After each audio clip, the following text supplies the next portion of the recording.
Terça-feira, e lembrando que o próximo domingo é o quarto domingo do mês, né?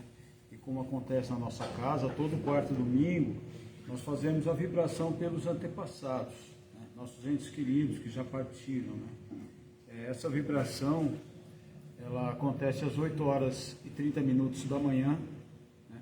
E tem aí uma duração de 30 minutos, talvez um pouquinho mais, né? E é aberta a todos. É um encontro que é uma oportunidade que nós temos, que a espiritualidade nos concedeu, para que pudéssemos nos encontrar com os nossos entes queridos que já partiram. Matar a saudade, relembrar, conversar, pedir perdão por falhas que possivelmente possamos ter cometido em relação a eles e, da mesma forma, perdoarmos alguma coisa que possa ter acontecido em relação deles para conosco. Então, é um momento de fraternidade, de encontro, de amor, né?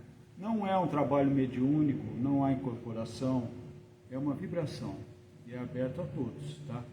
A gente convida a todos que queiram vir. Quem quiser trazer uma flor branca, essa flor será energizada e quando nós encerrarmos o trabalho, essa flor será trocada. A pessoa que trouxe leva para casa uma outra que outra pessoa trouxe, e essa que você trouxe, outra pessoa leva para casa. Dessa maneira, nós estamos trocando as energias e levando para dentro de nossa casa essa energia boa desse encontro, dessa vibração. Tá? Outra coisa, próxima quarta-feira, não é essa, na semana que vem a gente tem o atendimento do Dr. Hugo, o retorno então do atendimento do Dr. Hugo a partir das 13 horas. Tá? Todos também são convidados. Hoje a gente tem a satisfação de ter novamente nosso irmão Gilvan, que traz a mensagem da noite, né, a reflexão, e a gente agradece desde já e procuramos então nesse momento nos concentrar, vamos respirar com calma, profundamente, descruzando os braços, as pernas, vamos elevar os nossos pensamentos, agradecer aos nossos anjos guardiões, pelo esforço que tem em nos proteger e nos orientar. Agradecemos a eles, agradecemos as fraternidades que conduzem os trabalhos em nossa casa, Dr. Hugo, Vovô Francisco, Corrente Indiana de Irmão Cari, esses irmãos que preparam esse ambiente desde cedo para nos receber. Agradecemos a eles, pedimos humildemente que nos auxiliem na compreensão dessa mensagem que será transmitida para nós nesta noite e que auxilie o nosso irmão na transmissão dessa mensagem. Levamos os nossos pensamentos um pouco mais, recebemos de braços abertos e agradecemos a fraternidade dos espíritos socorristas, dos vigilantes, dos higienistas, que são as fraternidades que fazem a vigia energética, o socorro energético, a limpeza energética do ambiente, para que todos os trabalhos que aqui são realizados em nome de Jesus transcorram em harmonia, em equilíbrio, em muita paz, afastando daqui energias que possam de alguma maneira interferir em nossos trabalhos. Agradecemos a eles, humildemente, pedimos a eles que leve, se possível, esse socorro até os nossos lares. Então eu peço a cada um que mentalize a sua casa, porta de entrada, vamos entrando em nossa casa, vamos caminhando por todos os cômodos, vamos passeando por dentro de nossa casa, em cada cômodo, em cada ambiente, principalmente naquele em que nos reunimos com maior frequência. Pedimos então a esses irmãos que lá também façam essa limpeza energética e que também se estabeleça um socorro e uma vigia energética, afastando de lá também as energias perturbadoras que desequilibram, que afetam o comportamento de todos. Em nome de Jesus, agradecemos, retornamos até aqui, elevando ainda mais os nossos pensamentos. Agradecemos aos espíritos superiores, bondosos, que nos socorrem de todas as maneiras. Pedimos então a eles que recebam em suas mãos as nossas preces, nossas orações, e que elas possam ser levadas às esferas mais altas, até Maria de Nazaré, e de Maria de Nazaré até nosso irmão maior, o irmão Jesus, que é o governador planetário, que nos ensinou todo o amor através do Evangelho, a possibilidade que temos em perdoar e em amar. agradecemos a Ele e, junto com Jesus e toda a espiritualidade, elevamos os nossos pensamentos ao Pai Criador e agradecemos mais esse dia e agradecemos a oportunidade da vida. Pai nosso que estais no céu, santificado seja o vosso nome, venha a nós o vosso reino, seja feita a vossa vontade, assim na terra como no céu. O pão nosso de cada dia nos dai hoje. Perdoai as nossas ofensas, assim como nós perdoamos a quem nos tem ofendido, e não nos deixeis cair em tentação, mas livrai-nos do mal. Assim seja.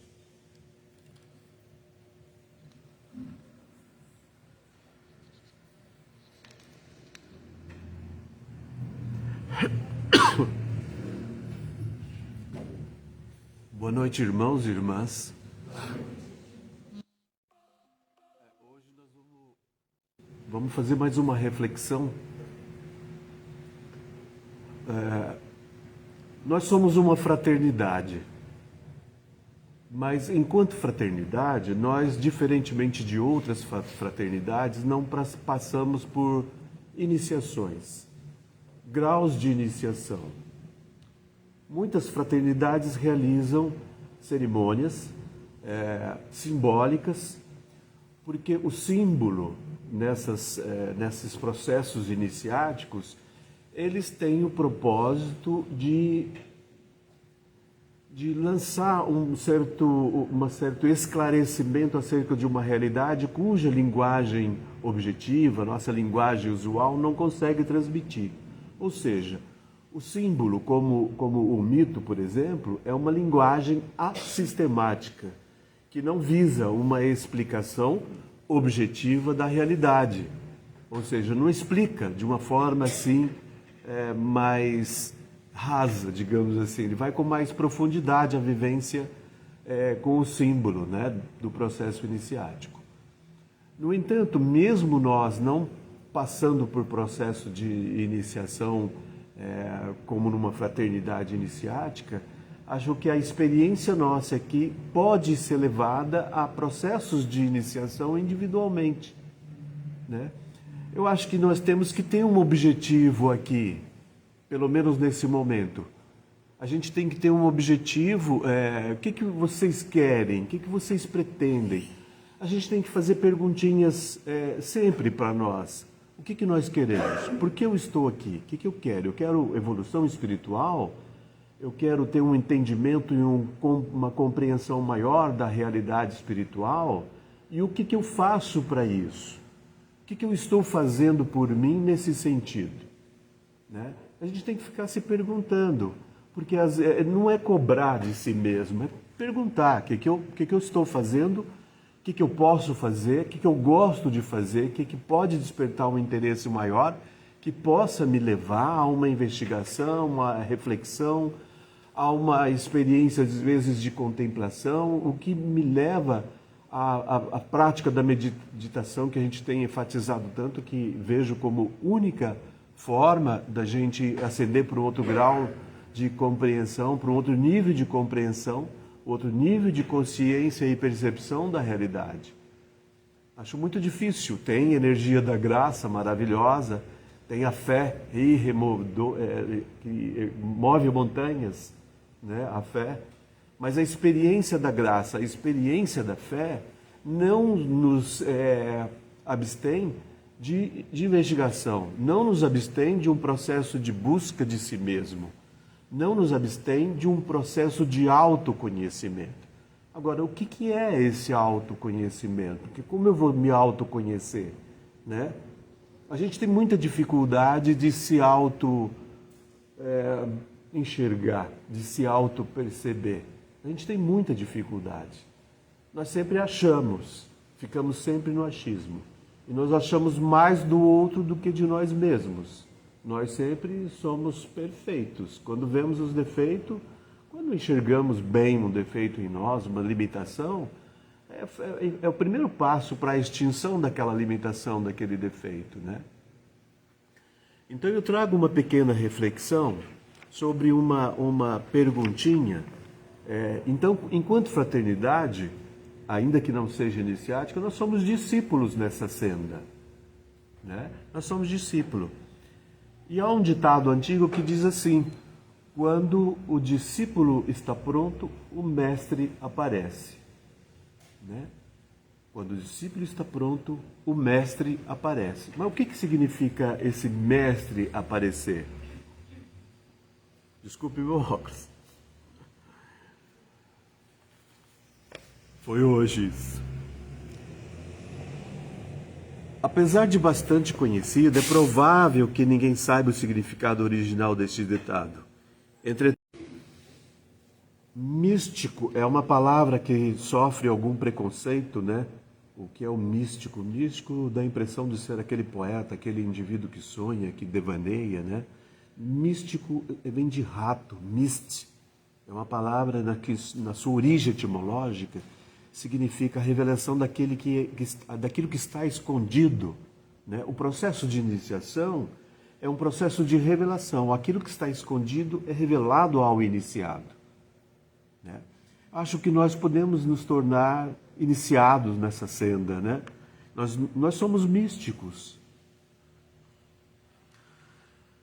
E esse ditado pode-se dizer que o óbvio seria o seguinte: quando o aluno está pronto para aprender, o professor vai ensinar. É a mesma coisa. Aqueles que têm realmente se esforçado para entender as coisas e para chegar ao bom termo em questões difíceis, ficariam muito agradecidos por receber algum conselho genuíno e prático em momentos chaves, quando suas dificuldades são maiores. Certas palavras eu vou fazendo um comentário. A possibilidade da meditação, de acesso a outros níveis de consciência e percepção da realidade, não é possível com esforço. É uma ação volitiva, sim, depende da nossa vontade, como tudo depende da nossa vontade, mas se fizermos esforço no processo de meditação, a gente não entra em processo de meditação. Quando se fala em meditação, é aquela dificuldade que a gente tem de transpor aquele limite dos pensamentos que vão ficar. Nós somos pensamento 24 horas. Nós somos pensamento ad contínuo. E você romper essa barreira no processo de meditação, pode ser ela dirigida, você ascender, né, para uma catedral, você ascender para uma experiência visual, né, no processo de meditação, eu acho muito válido, mas a experiência de vazio interior completa é extremamente difícil. Né? Mas é o único passo, eu vejo como única possibilidade. É como se no pensamento houvesse um hiato. E há um hiato no pensamento. Essa fração de segundo que existe é a possibilidade maior de acesso a outras dimensões de consciência. Então, algumas palavras a gente usa por necessidade, por força até do vocábulo, mas elas não refletem muitas vezes a realidade. A assistência não vem enquanto eles não estão prontos para receber os conselhos que alguém mais experiente poderia lhes dar. Água pura em um navio com vazamento é um desperdício e uma solução apenas temporária. O navio deve ser capaz de reter a água antes de poder transportar a mesma. Acontece o mesmo conosco. Nenhum professor tem tempo ou recurso para nos instruir antes que estejamos prontos para aprender. Há determinadas realidades que nós não conseguimos ter compreensão. É como se cada um de nós tivéssemos um grau de compreensão, um nível de espiritualidade e temos um diferente do outro. E nós vivemos um período de humanidade extremamente difícil, cujos diálogos estão mais difíceis. Há extremismos de posicionamento. Não há equilíbrio, não somos razoáveis quando queremos colocar uma ideia no outro, quando o outro quer nos imputar a sua ideia. Tudo isso é a causa das fronteiras, dos conflitos que estão na humanidade. E nós somos responsáveis pela guerra, sim. Nós somos. E nos afeta não só como está afetando materialmente, mas ela afeta tremendamente as nossas vidas, porque nós somos um e mesmo no mundo todo. Nós somos um único. Estamos todos ligados karmicamente à humanidade. Nós achamos que está tudo bem, nós estamos aqui são e salvo de qualquer acervo nuclear. Mas não estamos a salvos das vibrações, nós não estamos a salvos das mentes que estão ali nas trevas provocando todo aquele conflito. Por isso nós temos que todos os dias ajoelhar e orar. Nós temos que mentalizar que essa humanidade dê um salto para um outro nível de consciência. Saia dessas trevas. Nós somos responsáveis por isso. Então nós somos discípulo nessa senda. E somos responsáveis por isso. Acontece o mesmo então conosco. Nenhum professor vai estar pronto para ensinar se a gente não tiver no nível de compreensão daquele conhecimento. Ou seja, o nosso mestre interior, ele não vai aparecer enquanto você não estiver preparado para entender aquela mensagem.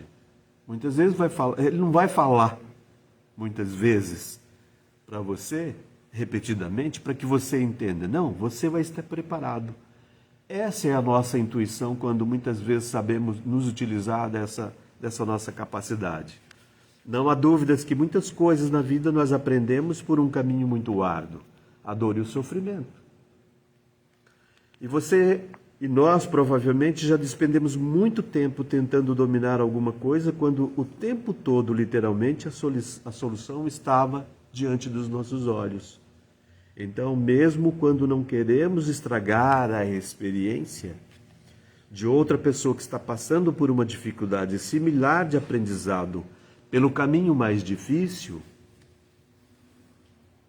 muitas vezes sentimos uma vontade profunda de querer ajudar, de querer aconselhar e dizer para a pessoa que está lutando que seus problemas podem ser resolvidos. Se ela ouvir e fizer aquilo que aprendemos através do difícil caminho da tentativa e erro. Além disso, é uma marca da civilização que as pessoas possam aprender com os outros, ao invés de reinventar a roda a cada dia. É lógico que a gente só vai prestar um auxílio se nos pedirem esse auxílio. Essa é uma regra básica que a gente deve entender. Interferir na vida do outro, no karma do outro, não é um dever nosso. A ajuda deve ser pedida, deve ser solicitada. Tá?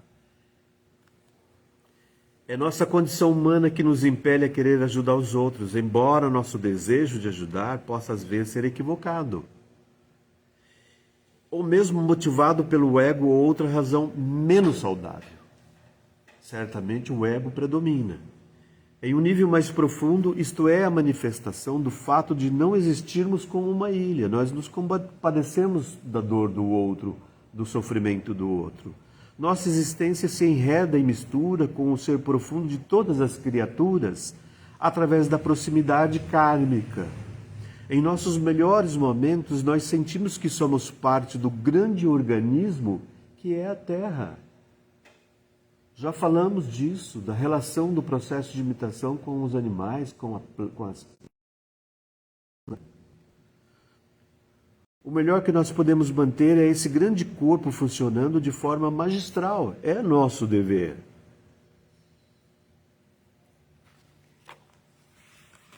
Estar pronto, esse discípulo, não está pronto quando o ódio, o ciúme e outros maus sentimentos estiverem presentes em sua vida.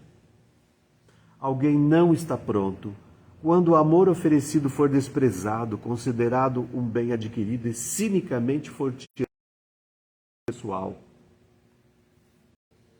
Alguém não está pronto quando o egoísmo é um motivo dominante para viver. Alguém não está pronto quando despreza e trabalha contra os princípios éticos que por milhares de anos tem o nosso ser. A palavra ethos significa ninho, covil de animais. E o ethos que emana de nós é sempre para o bem. Não acredito numa eticidade que seja uma ética para o mal. Esse ser que habita em nós, quando no primeiro momento que é com cada dia mais. Eu não preciso do código de ética. Mas os códigos de forma geral, ainda que a gente não tenha essa ética jorrando de dentro de nós, os códigos servem para nos orientar, a gente tem uma convivência pacífica, no mínimo, entre nós. O que é muito difícil.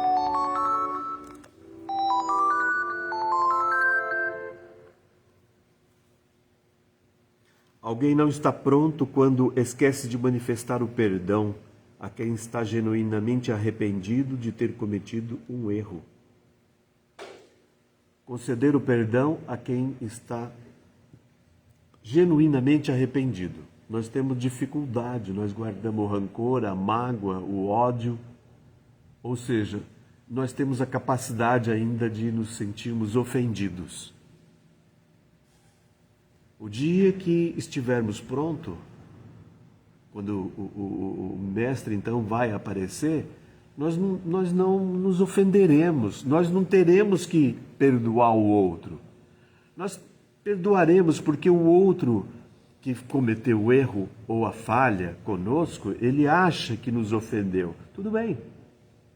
Então a gente concede o perdão nesse sentido, e não é no sentido nem egóico, porque já estamos acima dessa compreensão.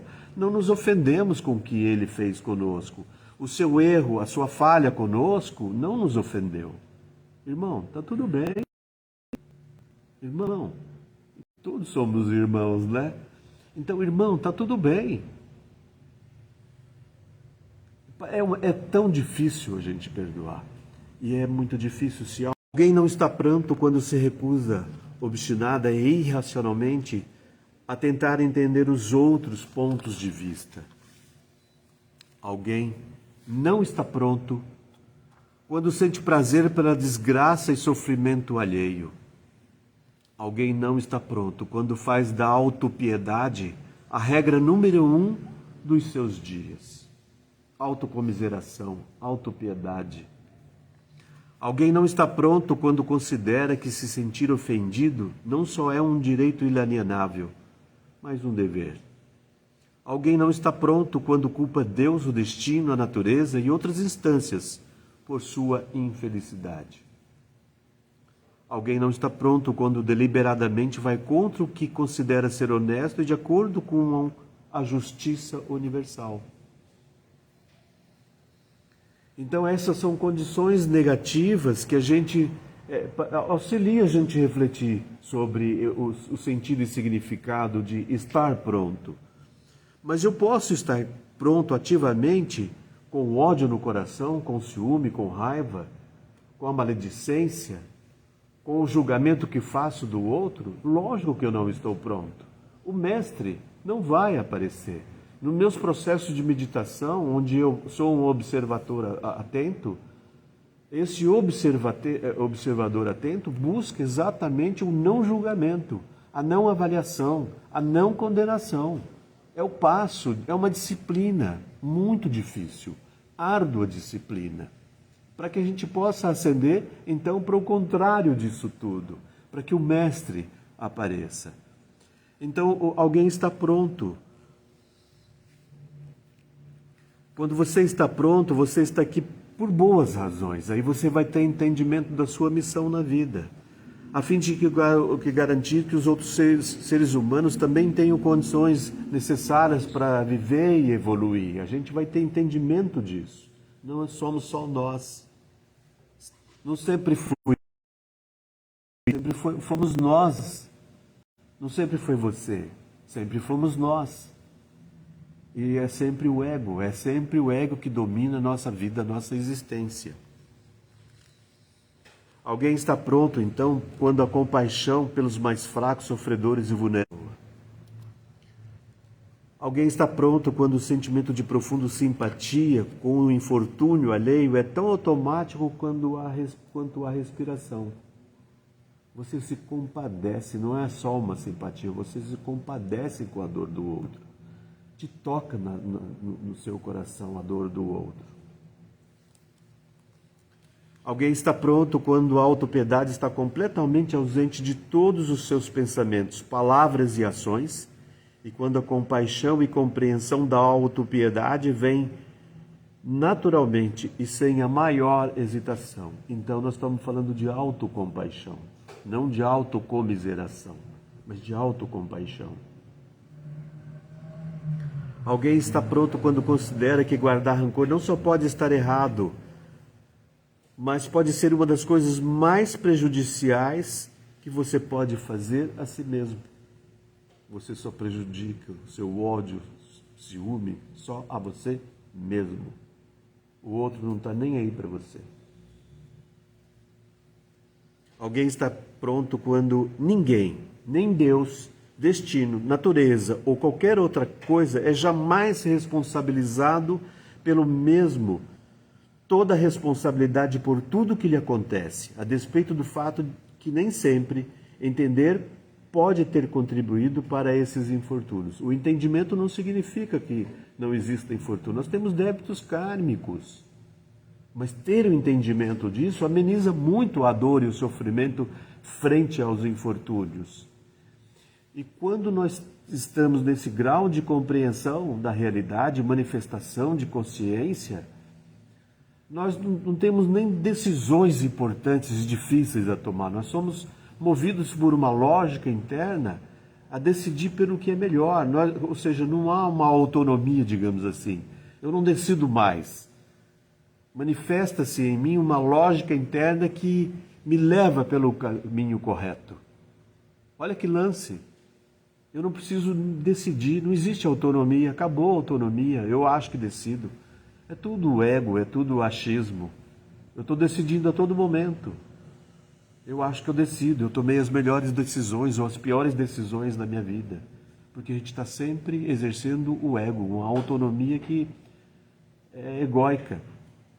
Haverá um momento em que a gente vai ser intuitivamente, uma lógica interna vai nos levar a um caminho que é o caminho correto. Que caminho correto é esse? Só nós temos esse entendimento, porque rege em nós um princípio de justiça universal. Rege em nós uma manifestação da essência divina. Rege em nós um estado de contemplação, de meditação. Rege em nós uma fé inabalável. Rege em nós a energia da graça. Nós não precisamos decidir. Não precisamos decidir. Romperemos os nossos débitos kármicos, amenizaremos com certeza. Frente aos infortúnios, frente às perdas, às dores e os sofrimentos, nós teremos um outro entendimento, uma outra compreensão. E não teremos, e não temos, não devemos ter necessidade de pensar em processo reencarnatório. Não vejo sentido nisso, preocupar com reencarnação. É aqui e agora. Precisamos resolver aqui essa parada. Precisamos estar prontos aqui e agora. Nós vivemos como seres espirituais diante da eternidade. Acabou. É aqui e agora. Se você for amanhã, depois, se reencarnar, esteja preparado aqui e agora.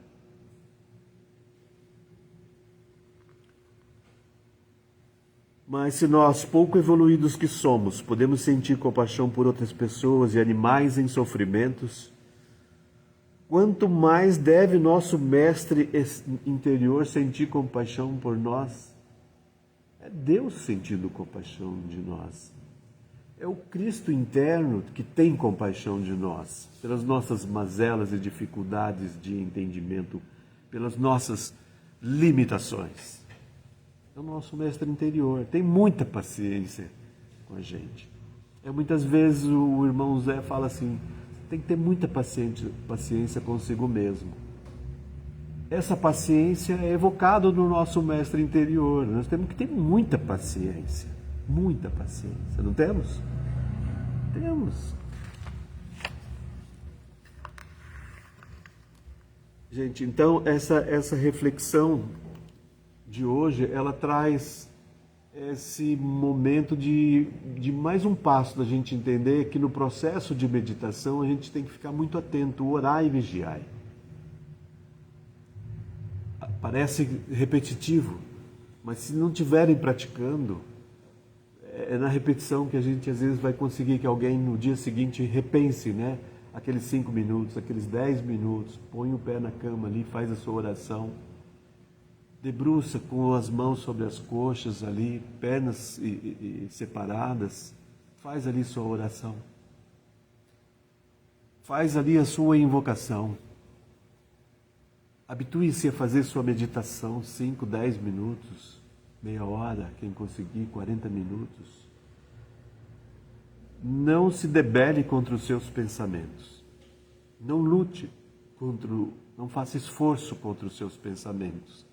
Apenas seja um observador atento dos seus pensamentos. Se for à noite, faça uma revisão do seu dia, como foi o seu dia. Mas olhe o seu dia com carinho, com atenção.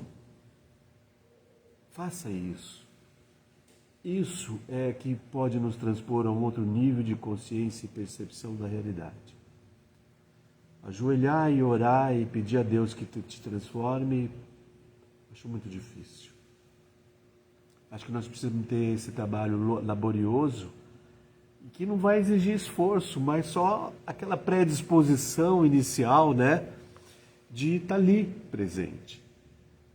E o mais lindo do processo de meditação, enquanto observadores atentos, é que a gente vai tendo entendimento que tudo que nós vivemos, toda a nossa educação, toda a nossa cultura não tem nenhum valor. Todos os livros que eu li não tem nenhum valor. É um paradoxo a gente ter que dizer isso e dizer isso.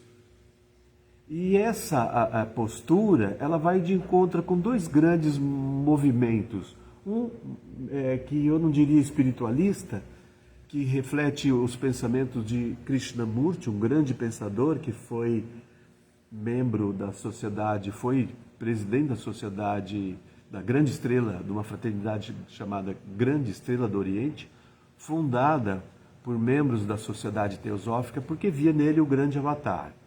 Todas as reflexões de Krishnamurti giram nesse entorno. E por incrível que pareça, na filosofia tem uma área chamada fenomenologia, que é a ontologia originária de Martin Heidegger, e dela derivou uma psicologia humanista chamada Daseinanálise. Dasein significa o ser em alemão, né? Vem de Heidegger. Heidegger, então, possibilitou que se fosse resgatado o sentido do ser. Enquanto a metafísica tradicional, lá em Platão, Aristóteles, houve um esquecimento do ser, porque o ser já era dado, então vamos esquecer o ser, vamos tratar do ente, daquilo que se manifesta, né? Daquele que se manifesta. E o ser foi esquecido, e de repente a questão do ser tinha ficado para trás. Ele resgata isso. E a fenomenologia, ela trabalha nesse propósito, nesse intuito, de tudo aquilo que é pressuposto. Se você pensar, existe uma razão, isso é um pressuposto de que existe a razão. Existe a consciência, é um pressuposto de que existe a consciência. Existe sensibilidade, é um pressuposto de que somos sensíveis. A meditação, ela nos leva para esse caminho, sem nenhum pressuposto teórico, entendeu? A gente vai se esquecendo, né, de tudo isso. A gente vai apagando tudo isso, não apagando no sentido, fica na memória da gente assim, tudo, né? Lógico que fica, mas